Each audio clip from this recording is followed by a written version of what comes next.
Après le Grexit, voici que c'est le Brexit qui excite. Les évaluations vont déjà bon train.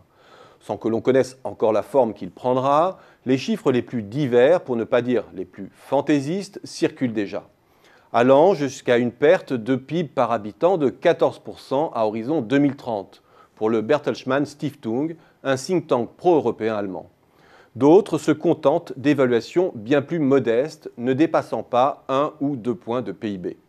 Mais pour ceux qui se souviennent de l'épisode tragicomique de l'évaluation de ce que l'on appelait alors le coût de la non-Europe, mieux vaut rester sur ses gardes. Autant dire que l'on ne sait pas évaluer ce type d'événement, surtout lorsque l'on ne connaît pas encore ses contours. À ce stade, mieux vaut se contenter d'observer que ce nouveau psychodrame européen émeut plus les éditorialistes que les marchés ou les acteurs de la City. Et avant de s'émouvoir d'un Brexit, prenons déjà la mesure du demi-engagement britannique et des multiples dérogations qui le caractérisent. N'ayant qu'un demi-pied dans l'UE, l'exit britannique ne serait par la force des choses qu'une demi-sortie. Car le Royaume-Uni est coutumier des va-et-vient et des semi-engagements.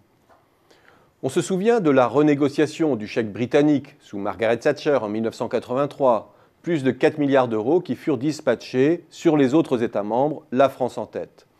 On se souvient encore de l'adhésion au SME en 1990, qui sous la pression des marchés tourne à court. De la ratification de Maastricht en 1992, sous réserve de ne pas adopter l'euro. Puis de la signature du chapitre social du traité de Maastricht et du traité d'Amsterdam sous Tony Blair, assorti néanmoins de clauses d'exemption et notamment du refus de participer à l'espace Schengen, de nombreuses exceptions concernant le contrôle des frontières, sans oublier le refus britannique de signer le pacte budgétaire de décembre 2011, qui le dispense de la discipline budgétaire des autres États membres. Ce que veulent les Britanniques, c'est essentiellement une Europe cantonnée au marché unique, avec un approfondissement de la libéralisation des services, notamment dans la finance, une réduction des limites régissant la durée du travail et une levée des obligations sociales relatives aux travailleurs immigrés ou détachés. On peut toujours imaginer le séisme que constituerait la brutale rupture des accords de libre-échange avec l'UE, la défiance qui gagnerait les investisseurs de la City.